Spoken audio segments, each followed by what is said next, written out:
Samsung recently announced that the Galaxy S23 had broken sales records in many areas. Samsung has delivered almost twice as many pre-orders as the Galaxy S23 series, beginning with India, one of the world's largest smartphone markets.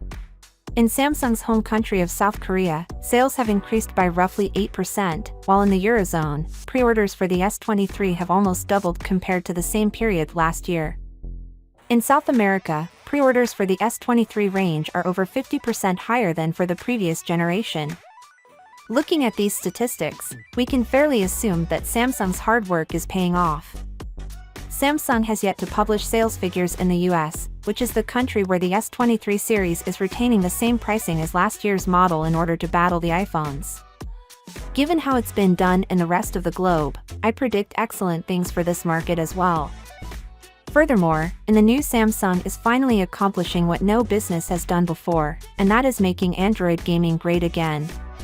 Samsung revealed at MWC that they are actively involved in collaborating with game developers to bring ray tracing games to market, and if you didn't know, ray tracing was one of the most significant additions to the Snapdragon 8 Gen 2 chip. However, as good as the hardware is, there aren't enough games out there to fully utilize the new processor. As a result, Samsung is going out of their way to engage with game development companies in order to deliver ray tracing games to Android smartphones powered by Snapdragon 8 Gen 2 and above. Another significant enhancement will be made to the new Samsung-Apple alliance.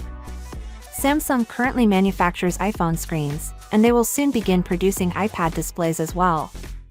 Apple is presently pressuring Samsung to develop a unique two-stack OLED display for the next iPad. This might be the brightest and clearest OLED display on any tablet available, even surpassing Samsung's own tablet series, like they did with the iPhone now on iPad. The majority of orders will be fulfilled by Samsung, although some will be completed by LG. In other news, Exynos is returning. Don't worry, it's not coming to the Galaxy S23, but it is coming to Samsung's most popular smartphone successor, the Galaxy A54, which will be introduced shortly.